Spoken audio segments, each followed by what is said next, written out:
শহরে সেটি আন্দোলন করেছিল এবং বুকের তাজা রক্ত ফেলে দিয়েছিল। আমরা সবাই জানি যে তার পর থেকে শুধু নয়, এই মানব সভ্যতা এটাই গড়ে উঠেছে শ্রমজীবী মানুষের ঘাম এবং রক্তের মধ্যে তাদের শ্রমের মৃত্যু করে এই সভ্যতা গড়ে উঠেছে।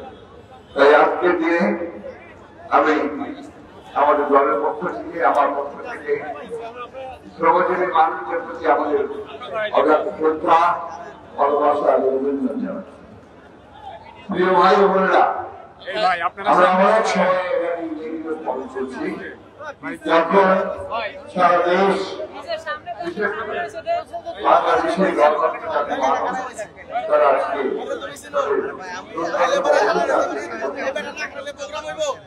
আমাদের পালন করছি যখন দেশটা এটা মনে হয় যেন একটা আমাদের খবরে পরে তার সংস্কৃতি হয়ে যাচ্ছে। এমন একটা সময় আজকে আমরা করছি আমাদের সকলের চোখের পরে আমাদের গণতন্ত্র আপসী তিনি আবার চিকিৎসার জন্য এবারকে হাসপাতালে যান। আমরা অনেক সময় এই ভিডিও পাঠ করছি যখন আমাদের অগণিত নেতা কর্মী শুধুমাত্র গণতন্ত্রের অধিকার ফিরিয়ে আনার জন্য, ভোটের অধিকার ফিরিয়ে আনার জন্য আন্দোলন করতে গিয়ে, সংগ্রাম করতে গিয়ে তারা এখনো তারা মুক্ত হয়ে আছে।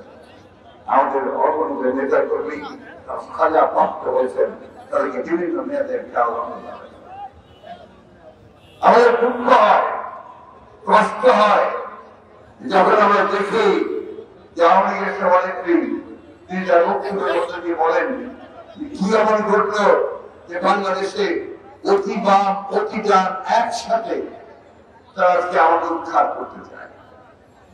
সমস্যাটা ওই জায়গায় নেই যে আপনারা সেটা বুঝতে পারেন না কি ঘটেছে, অর্থাৎ বুঝে না আমাদের ভাগ করে।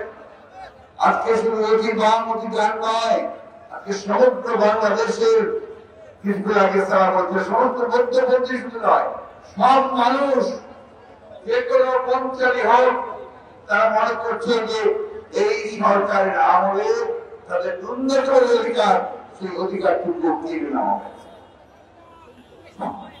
বন্ধুগণ, উনি আরেকটা কথা বলেছেন যে আমাদের অপরাধ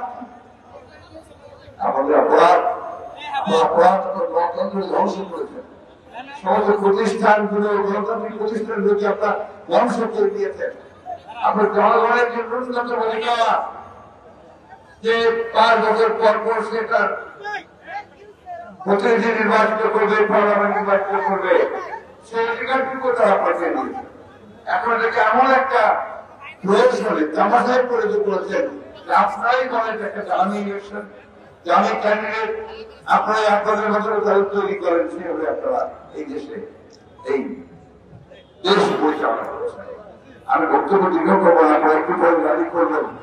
আমি শুধু আপনাদেরকে একটু বলতে চাই ভাই, অনেক জায়গায় আমরা স্বীকার করেছি আমাদের অনেক ভাই গুম হয়ে গেছে, খুন হয়েছে, মিথ্যা মামলার জড়িত হয়েছে। আমাদের নেত্রী দেশের তিনি এখনো কারাগারে রয়েছেন, বন্দি অবস্থায় মিথ্যা মামলায় সাজাচ্ছে। আমাদের ভারপ্রাপ্ত হিসেবে তাকে আজকে মিথ্যা মামলায় সাজা দিয়ে তাকে বিদেশে নির্বাসিত করে রাখা হয়েছে।